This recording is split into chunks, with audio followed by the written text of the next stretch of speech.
this is a Toyota Sienna 2005 model, and we are dealing on the fuel gauge. We are having fuel gauge issue here. So you can see this is the fuel pump casing, and we loosed it out.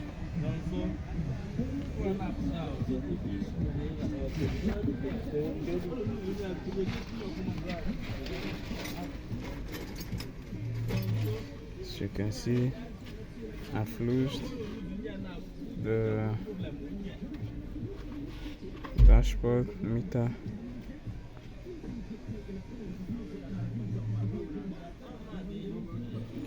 The problem we are having here is this.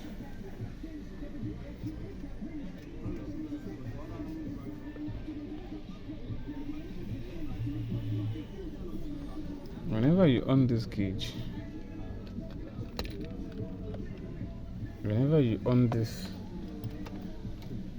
the ignition, the fuel gauge will go above and stay. The fuel gauge will go here to this line below half and stay.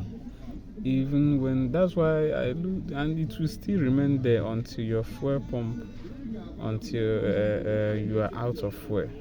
You no longer have fuel, but it will still remain on top, showing you that you have fuel, and the car will stop you on the road as if you don't have any fuel. Wait, I'm doing video. Okay.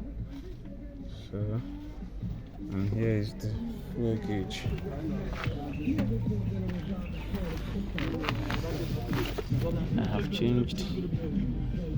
I've changed this clock, but still nothing worked. So here now, this is the old gauge we removed. The problem is from here. Actually, the problem is not the fuel gauge itself. This one you are seeing here is still good, but I want to tell you some secrets that stressed me a lot. On this fuel gauge now, when you look close to it, excuse me, you will see this number 213. This 213, yes, is not the gauge for Sienna 2005 model. It will not work. I think this one has high resistance that will give you high gauge even when you turn the fuel gauge down. She's supposed to show yellow lights, but it is showing that you still have fuel, so the resistance on this I think is too high. So now see the real gauge here. This one is 085. Let me turn it so that you can see it right well. This is excuse me, is a 085. 085. This one is for Sienna 2005 model. They look alike, but they are not the same. When you look at it, you will think they are all the same, but they are not. Take a look at it very well. You will think they are the same, but they are not the same. So this is what gave me headache.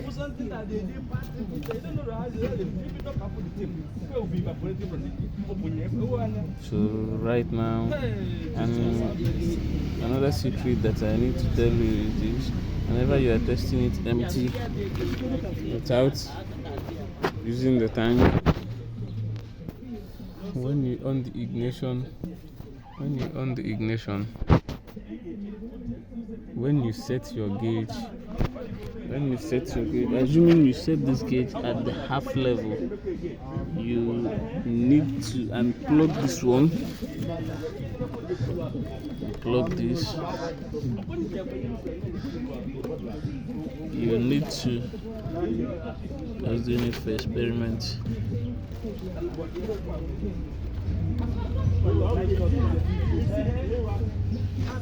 You need to, as you can see, it's on the half level now. So you can see it's at the half level. So you really need to remove the terminal head.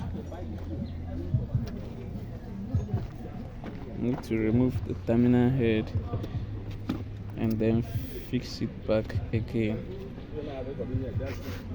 for you to get the accurate reading. To get the accurate reading on this. So now when you on the ignition and turn it on, to go at the half and stay. Then another secret I need to tell you is this: when you off the ignition and you want to reset to check whether it will work, when you pull it all the way up, all the way at the upper level, if you on the ignition that way, if you on the ignition, it will still give you the half gauge until you off it and go to the battery and remove the terminal head. When you remove the terminal head, it will reset and then fix it back again.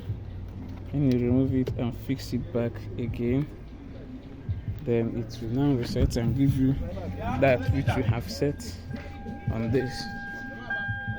Then when you on the ignition now, it will go all the way up. Then you off it again. You pull this one down. You pull this one down all the way down. Excuse me. All the way to the down level. Then when you on the ignition, it will still give you that up level until you go back again and remove the battery head. You go back again and remove the battery head. When you remove it, then fix it back again.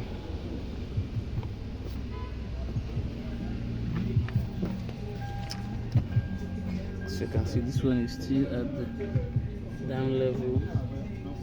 Then when you on the ignition right back, it will now give you that down level, and as you can see, the fuel light is showing now.